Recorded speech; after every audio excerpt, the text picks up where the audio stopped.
स्वागत है आपका डेली न्यूज़ इंडिया 1.0 में। पुष्प कमल दहल प्रचंड तो चले गए, नेपाल के प्रधानमंत्री के रूप में विश्वास मत गवा दिया और भारत को जिस बात का डर था वही हुआ। केपी शर्मा ओली वापस आ गए, वो प्रधानमंत्री जो भारत के कट्टर दुश्मन और चीन के पक्के दोस्त। कहते हैं कि नेपाल की सरकार काठमांडू के अंदर दो एम्बेसी से चलती हैं, दो राजदूतावास हैं जहाँ से चलती हैं। एक नेपाल में एक इंडिया का दूतावास है और एक चीन का दूतावास है। ये दो दूतावास हैं जो पूरे नेपाल को चलाते हैं। अब इस बार लगता है कि चीन की जीत हो गई है, लेकिन ये जीत कई मायनों में बड़ी है। बड़ी इसलिए है कि केपी शर्मा ओली को समर्थन कांग्रेस का मिला है, नेपाली कांग्रेस का, और Nepali Congress traditionally India supporter रही है। नेपाली कांग्रेस का केपी शर्मा ओली को समर्थन देना मुझे भी अचंभित कर गया, क्योंकि ये एक ऐसा समीकरण था जिसके बनने की कोई संभावना नहीं थी। इसका मतलब ये हुआ कि चीन ने नेपाली कांग्रेस को भी अपने पाले में ले लिया है और कन्विंस कर लिया कि इसी में तुम्हारी भलाई है। नहीं हुए तो फिर आप समझ सकते हो। राजनीतिक उथल पुथल है, 16 साल में 14 सरकारें बनी हैं और शायद यहाँ भी एक अरेंजमेंट है 1.5 साल का।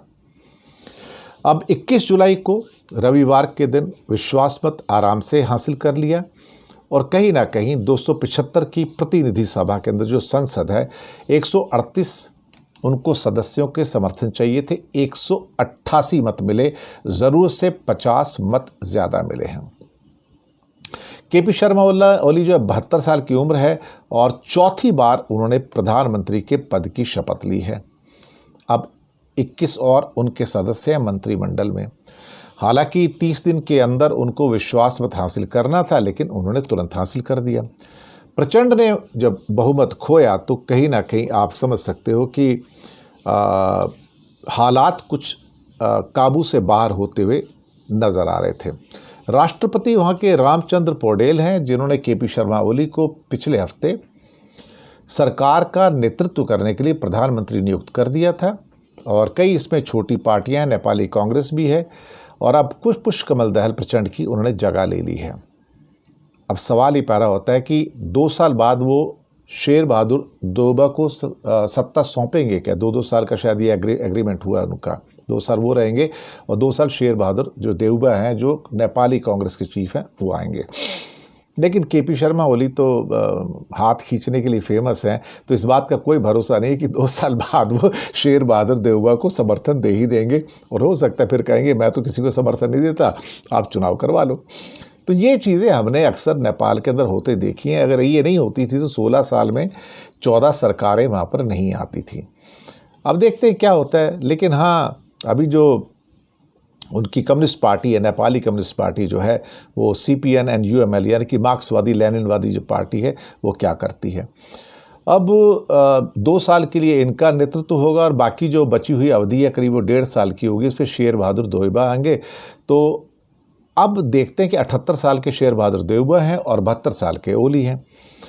अब 7 सूत्री को इनका समझौता हुआ आपस में, तो कई नेताओं के मन में बड़ा संदेह है। और नेपाली कांग्रेस के जो महासचिव गगन थापा, उन्होंने कहा कि भाई समझौते को सार्वजनिक करो, बताओ सही आपने क्या एग्रीमेंट क्या किया अल्टीमेटली। अब चीन का प्रभुत्व तो साफ नज़र आएगा, ये तो ठीक बात है। अब देखते हैं क्या होता है।